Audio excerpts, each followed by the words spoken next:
കോഴിക്കോട് ഒഞ്ചിയത്ത് കുറുക്കന്റെ ആക്രമണത്തിൽ 5 പേർക്ക് കടിയേറ്റു.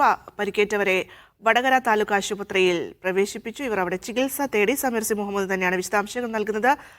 സമീർ, ഇത് എപ്പോഴായിരുന്നു ഈ സംഭവം ഉണ്ടായത്? ഒപ്പം പരിക്കേറ്റവരുടെ ആരോഗ്യസ്ഥിതിയുമായി ബന്ധപ്പെട്ട വിവരങ്ങൾ. ഇന്ന് സന്ധ്യയോടുകൂടിയാണ് കുറുക്കന്റെ ആക്രമണം ഉണ്ടായിരിക്കുന്നത്. ഒഞ്ചിയത്താണ് കുറുക്കന്റെ ആക്രമണം ഉണ്ടാവുകയും 5 പേർക്ക് കടിയേൽക്കുകയും ചെയ്തിരിക്കുന്നത്. കുന്നത്ത് ബാലൻ, അതുപോലെ തന്നെ കുന്നത്ത് സുജ, ലക്ഷ്മി പുതുശ്ശേരി, അതുപോലെ തന്നെ ശശി, അശ്വിൻ എന്നിവർക്കാണ് കടിയേറ്റിരിക്കുന്നത്. ഇവരുടെ കൈകളിലും കാലിലുമായിക്കൊണ്ടാണ് കടിയേറ്റിരിക്കുന്നത്.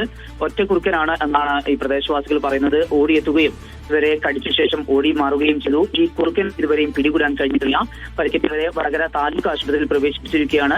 പലർക്കും ഗുരുതരമായിട്ട് തന്നെ പരിക്ക് പറ്റിയിട്ടുണ്ട്. അവരുടെ കൈകളിലൊക്കെ ഈ മാംസഭാഗം അടർന്നു മാറിയ നിലയിലാണ്. കടിച്ച് പറിച്ച ശേഷം ഈ കുറുക്കനെ പിന്നീട് ഓടി മാറുകയായിരുന്നു. ഏതായാലും കുറുക്കനെ പിടികൂടാൻ കഴിഞ്ഞിട്ടില്ല എന്നുള്ളത് വളരെ ആശങ്കപ്പെടുത്തുന്നുണ്ട്. പ്രത്യേകിച്ചും കുട്ടികൾ ഉൾപ്പെടെ പുറത്തിറങ്ങുമ്പോൾ വലിയ ആശങ്കയുണ്ട്. ഏതായാലും അതിനെ പിടികൂടാനുള്ള നടപടികൾ പഞ്ചായത്തിന്റെ ഭാഗത്തുനിന്ന് സ്വീകരിക്കും എന്നാണ് പഞ്ചായത്ത് അധികൃതർ പറയുന്നത്. ശരി.